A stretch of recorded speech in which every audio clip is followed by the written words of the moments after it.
পশ্চিমবঙ্গে স্বাস্থ্য দপ্তরে ও ব্লকে ব্লকে মাধ্যমিক পাশে প্রচুর কর্মী নিয়োগ। আপনার শিক্ষাগত যোগ্যতা কি মাধ্যমিক পাশ? আপনিও কি বাকিদের মতো মাধ্যমিক পাশে চাকরির খোঁজে আছেন? তাহলে আপনি সঠিক প্রতিবেদনে এসে উপস্থিত হয়েছেন। রাজ্যে এমন অনেক মানুষ রয়েছেন যারা আর্থিক সমস্যার কারণে বেশিদূর পড়াশোনা করতে পারেন না। কোনোরকমে মাধ্যমিক অথবা উচ্চ মাধ্যমিক পাশ করে চাকরির চেষ্টা করে। এই সমস্ত যুবক যুবতীদের জন্য একটি বড় সুখবর নিয়ে হাজির হয়েছি আমরা। রাজ্যে সামাজিক স্বাস্থ্যকর্মী পদে নিয়োগের বিজ্ঞপ্তি প্রকাশ।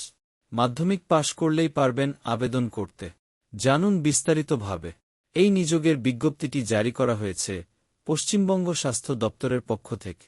শূন্যপদের সংখ্যা জানতে অফিসিয়াল নোটিফিকেশনে চোখ রাখুন।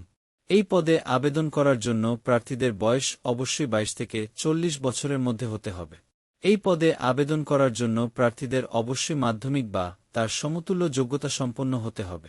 উচ্চ যোগ্যতা সম্পন্ন ব্যক্তিরাও এই পদে আবেদনের যোগ্য। এই পদের জন্য কোনোরকম লিখিত পরীক্ষা ছাড়াই প্রার্থীদের ইন্টারভিউজের মাধ্যমে নিয়োগ করা হবে। এই পদে আবেদন করার জন্য প্রার্থীদের নির্দিষ্ট কিছু ডকুমেন্টস প্রয়োজন।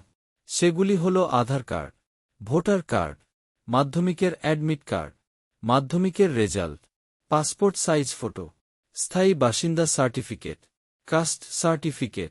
এই নিয়োগের বিজ্ঞপ্তিতে আবেদন করার জন্য প্রার্থীদের অফলাইন মাধ্যম ব্যবহার করতে হবে। আবেদন করার জন্য প্রথমে অফিসিয়াল নোটিফিকেশনে উপস্থিত আবেদনপত্রটি ডাউনলোড করে প্রিন্ট করে নিতে হবে। এরপর সঠিক তথ্য দিয়ে একটিকে পূরণ করে প্রয়োজনীয় ডকুমেন্টস অ্যাড করতে হবে। সবশেষে মুখ বন্ধ খামে ভরে নির্দিষ্ট ঠিকানায় পাঠিয়ে দিলেই কাজ শেষ। অফলাইন মাধ্যমে আবেদনপত্র জমা করতে পারবেন 10 জুলাই থেকে 31শে জুলাই পর্যন্ত। ছুটির দিন বাদে বাকি সব দিনেই বিকেল 5টা পর্যন্ত জমা করতে পারবে।